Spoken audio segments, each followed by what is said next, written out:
Ok, parfait. Donc aujourd'hui, on commence le CSS pour notre projet. Alors, on va commencer par aller chercher sur Google Fonts l'écriture qu'on a besoin. Donc, vous pouvez soit passer par le site du cours ou soit marquer fonts.google.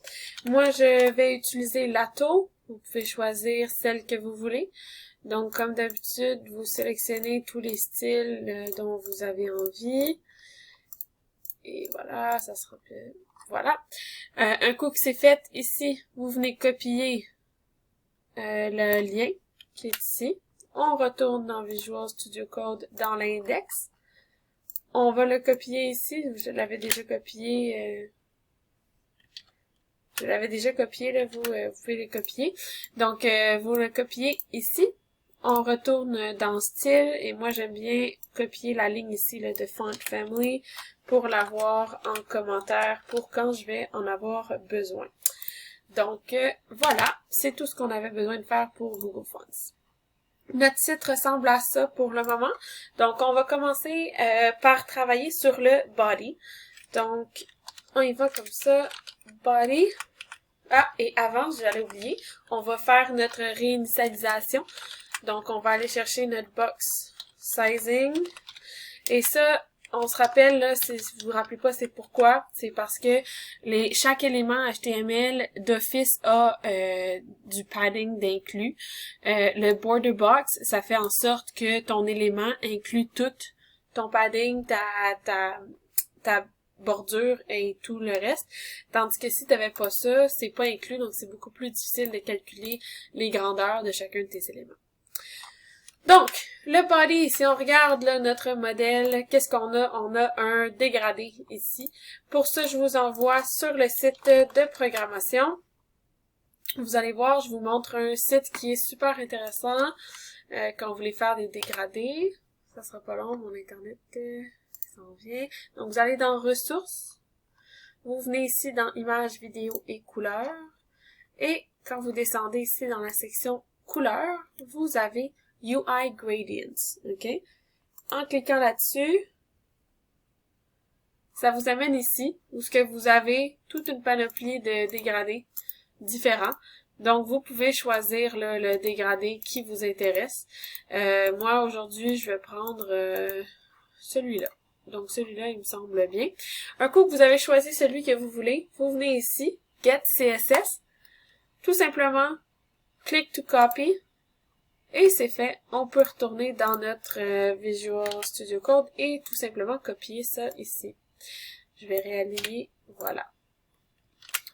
Donc, je retourne voir ma page et j'ai maintenant mon fond en dégradé. Pour ce projet-là, je vous demande d'utiliser un dégradé pour que vous puissiez découvrir l'outil de UI Gradient. Donc, je sais que vous pourriez faire beaucoup d'autres choses là, dans le fond, mais je vous demande d'utiliser un dégradé, celui de votre choix. Ensuite, comme c'est une application, si vous voyez ici là où c'est juste une page, on n'a pas besoin de scroll, on n'a pas besoin de se déplacer, on va lui donner une largeur, une hauteur, pardon. Ok, ça va nous permettre de bien positionner tout ce qu'on veut dans notre écran. Donc, on va y aller avec 100 VH, 100 Viewport Height, qui est la grandeur 100% de l'écran dans le fond. Ensuite, on va display flex, qui va nous permettre d'aligner mieux nos choses, ok? Donc, vous voyez là, on a deux parties. Dans notre page se sépare en deux sections, le H1 et le div de musique contenant. Donc, ce sont les deux choses qui sont au même niveau, donc à la même hauteur ici. Donc, c'est pour ça qu'on a ici lecteur de musique à gauche et le reste à droite. Maintenant, ensuite, on va mettre un flex direction parce qu'on le voulait pas de gauche à droite, on le veut de haut en bas. Donc, flex direction, on va choisir colonne. Ensuite, on va aligner nos items, align items center, puis justify content center. Donc là, on a tout centré. Vous pouvez voir, là, même si on agrandit, ça reste centré, ce qui est très bien. On va prendre notre font family ici, qu'on va copier là, parfait. Et tout simplement, on va aller mettre les marges à 0 là. juste pour on n'en a pas besoin pour s'assurer qu'elle soit bien à zéro. Super! Le body est fait, on est prête à passer à autre chose. Donc, la première chose qu'on va aller faire, c'est qu'on va aller gérer le musique contenant, ok? Si vous venez ici, musique contenant, c'est tout ça ici. Donc, on va aller comme mettre du style là, lui mettre un background pour qu'on puisse bien le repérer sur la page parce que là, on le voit pas. Donc, on va aller faire ça.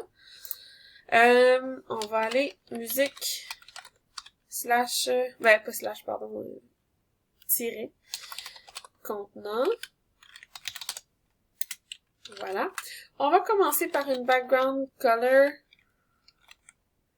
de blanc. Moi, je vais le mettre blanc. Vous pouvez le mettre comme vous voulez. Voilà, super. On va aussi mettre un border radius. Donc, on va arrondir les coins. On va lui mettre 15 pixels. Super.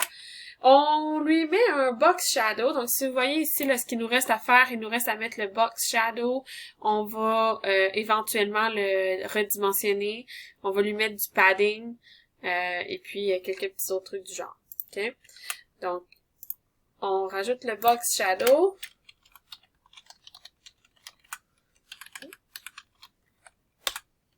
Pour le box shadow, on va mettre 10 pixels de décalage sur la zone de X, 20 pixels de décalage sur la zone de Y, 20 pixels de flou, et ici, on va choisir une couleur.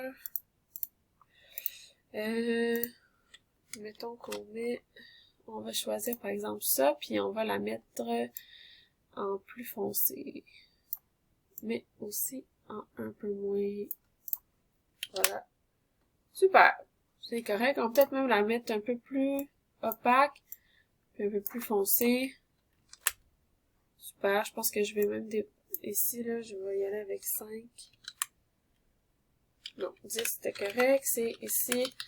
On va y aller avec 10. Puis 10. Voilà. Comme ça m'arrange. Donc, vous pouvez jouer avec les numéros là pour arriver à quelque chose qui vous plaît à vous. Super. Ensuite, on va display flex pour que tout ça, ce soit un à côté de l'autre. Si on regarde, là, c'est un à côté de l'autre et non pas un par-dessus l'autre. Donc, on va arriver ici. Display flex. Super. Ça, on va le replacer là vers un peu plus tard. Ensuite, on va lui donner du padding. On va donner 20 pixels en haut et en bas et 30 pixels à gauche et à droite. Là, ça se peut que... Voilà, donc là, on le voit mieux si on agrandit un peu. Là. On va tout replacer ça. En fait, on va aller faire ça tout de suite. On va juste, avant de passer à l'image, on va donner un z-index de 10. OK, ce qui va faire que ça va être bien en avant. OK, vous allez voir le z-index de 10, ça va être utile plus tard. Ensuite, on y va avec l'image. Si on se remémore ici là, notre image, ici l'image, on a une classe de image contenant et on a l'image à l'intérieur du div. OK? Donc, on va commencer par aller travailler sur le div d'image contenant et après, on viendra faire des petits détails pour l'image. Donc, on a img contenant. J'ai oublié mon point, voilà. On va lui mettre une position relative. Comme ça, on va pouvoir placer notre image absolue dans le relatif. OK?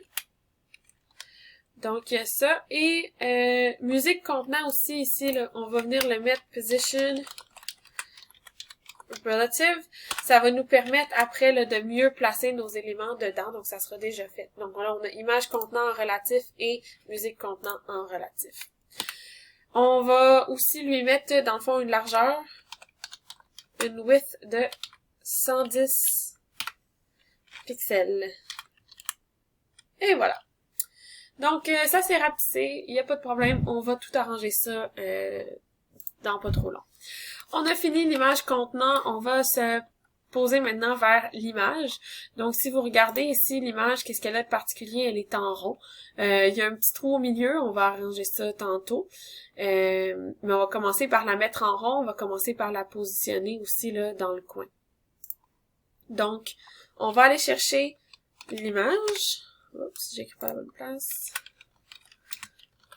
OK. La première chose qu'on va faire, on va la mettre en rond. Donc, on va mettre un border radius de 50%, ce qui va la mettre dans un rond. Maintenant, vous pouvez voir que notre rond n'est pas égal, hein, elle est plus large que haute, notre photo, donc le rond il fait pas rond, il fait plus ovale. On va aller régler ça en mettant un width de 110 pixels et un height de 110 pixels.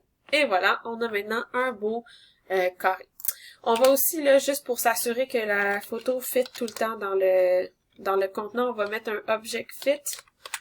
Puis on va juste dire cover. Okay? Comme ça, on va s'assurer que si ma photo est plus petite, elle va pas couper puis qu'on va pas avoir du blanc dedans. La prochaine chose, c'est qu'on va la positionner absolue. Donc là, elle est positionnée là, mais c'est pas comme ça qu'on la veut. Donc, on veut mettre un position absolute. Et on peut faire ça parce que ici on a mis position relative. OK? On va l'aligner bottom 0, puis left 0. Et voilà. OK?